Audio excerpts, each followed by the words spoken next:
گھر میں ہاتھ بٹانے سے محبت پیار بڑھتا ہے، اس سے شور کی شان میں، ہاں شان میں تب کمی آتی ہے جب اس شور کی زبان سے گالی نکلتی ہے، جب اس کے ہاتھ میں ڈنڈا آتا ہے، جب یہ ظالم و جابر بنتا ہے، جب یہ بیوی کے حقوق ادا نہیں کرتا، پھر شان میں کمی آتی ہے۔ یہ گھر کے ماحول کو خوبصورت بارونق بنانے سے شور کے مقام میں کمی نہیں ہوتی، بلکہ ایسے رب وقار کو مزید بلند کرتا ہے۔ میں جملہ کیا بولنا چاہتا ہوں، اما عائشہ کہتی ہیں سرکار ہمارے ساتھ گھر میں کاموں میں مصروف ہوتے، جناب کبھی بکری باندھی جا رہی ہوتی، کبھی گوشت کاٹا جا رہا ہوتا، کبھی گفتگو ہو رہی ہوتی، اتنے میں کیا ہوتا، اچانک سے مسجد سے صدا آتی، اللہ اکبر اللہ اکبر، بلال کی آواز آتی۔ سونے نبی جس کام میں مصروف ہوتے فوراً ادھر ہی کام چھوڑ کے سرکار مسجد کا رخ کر دیتے، بھلا ایک پیغام دیتے، کیا عائشہ جو وقت تیرا تھا میں نے تجھے دیا ہے، اب وقت آ گیا ہے میرے رب کے دربار میں جانے کا، اب وقت آ گیا ہے عبادت کا، اب مجھے میرے رب نے بلایا ہے، اب میں ادھر جا رہا ہوں۔ اور اما عائشہ کا جملہ کیا ہے، کہا سرکار ایسے نکل جاتے کہ ہمارا ان کے ساتھ تعلق ہی کوئی نہیں،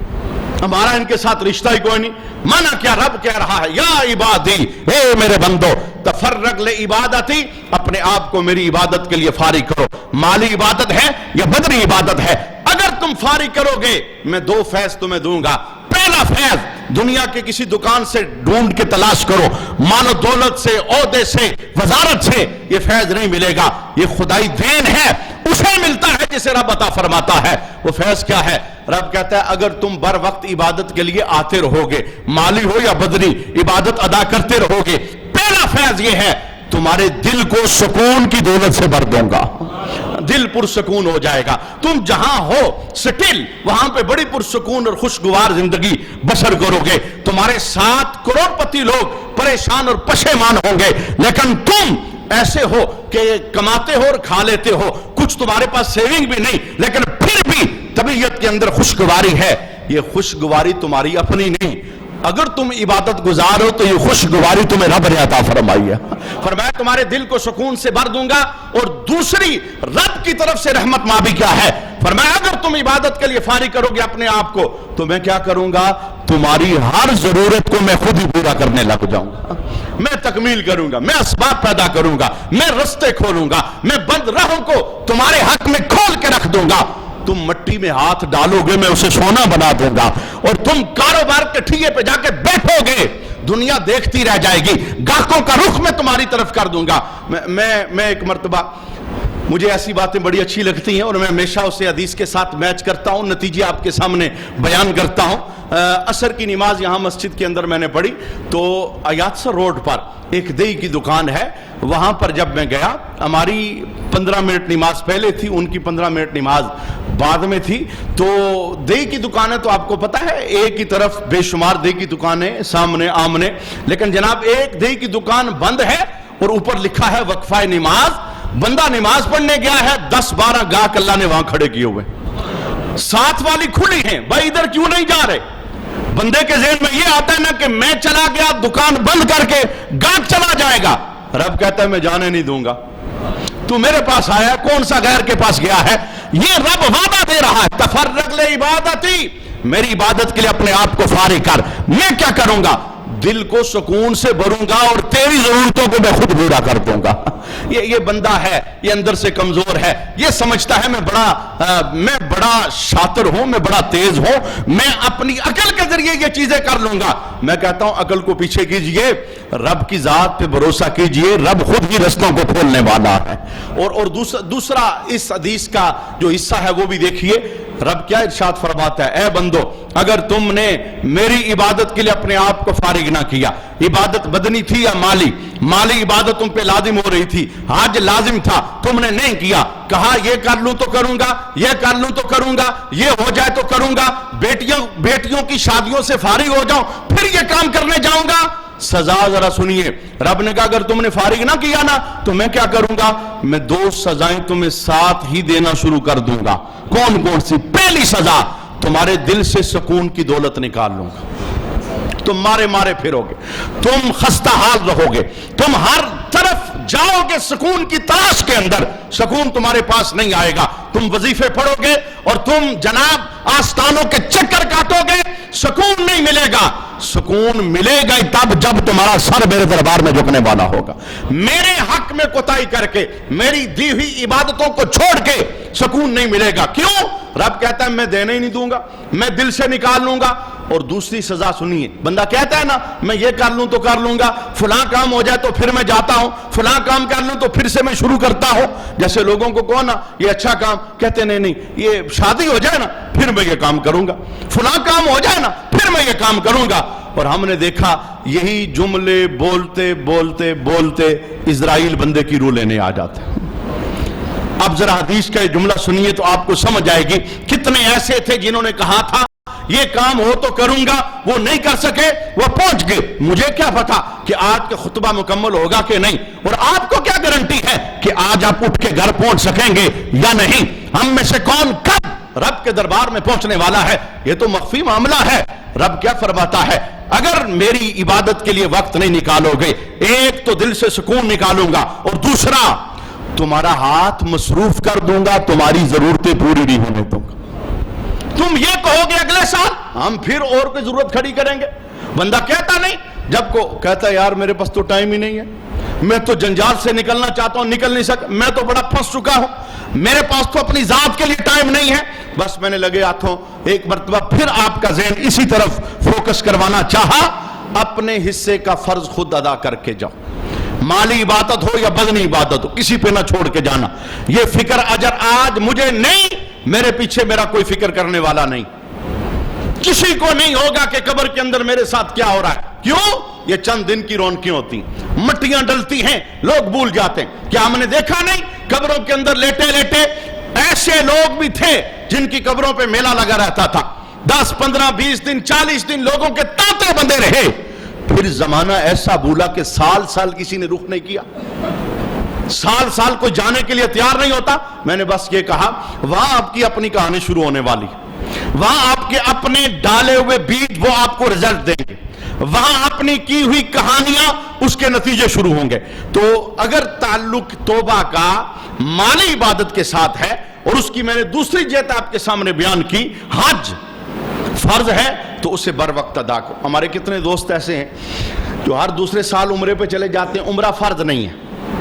اور یہ مغالطہ بھی ذہن سے نکالیے، عمرہ کرنے سے حج فرض نہیں ہوتا. بعض لوگ یہ کہتے ہیں یار کچھ لوگ ایسے ہیں ساری زندگی حج فرض نہیں ہو سکتا، عمرے کی توفیق ہے تو جاؤ اللہ کے گھر کی زیارت کر کے آؤ، یہ بہت اچھا ہے. عمرہ کرنے سے حج فرض نہیں ہوتا. حج تب فرض ہوتا ہے جب بندہ صاحب استطاعت ہوتا ہے، اور صاحب استطاعت ان ایام حج میں،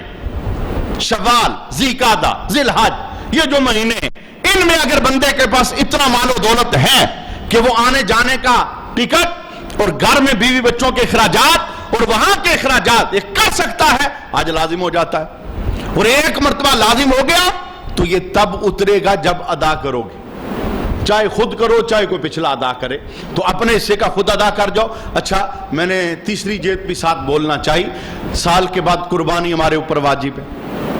اگر قربانیاں ہم نے نہیں دی تو اب ہم تائب ہونا چاہتے ہیں، مولا آئندہ ہم دیں گے. کیا عین قربانی کے موقع پر لوگ جان چھڑانے کے لیے جملے نہیں بولتے، یار میرے ساتھ تو یہ مسئلہ ہے اس سال میں نہیں دے رہا، میرے ساتھ تو یہ مسئلہ ہے. بھئی آگاہی حاصل کر،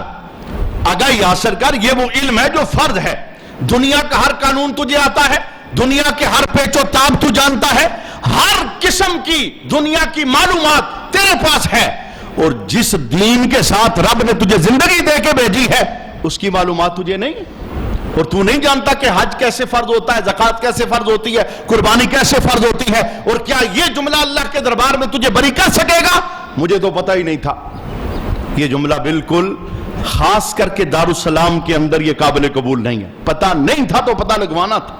حاصل کرنا تھا. طالب العلم فریضۃ علی کل مسلم و مسلمہ، یہ جملہ نبی کریم صلی اللہ علیہ وسلم نے بول کے یہ فرض نہیں کیا تھا کہ سیکھو، اور ٹائم مقرر نہیں کیا. ماں کی گود سے لے کے قبر تک تمہارے پاس وقت،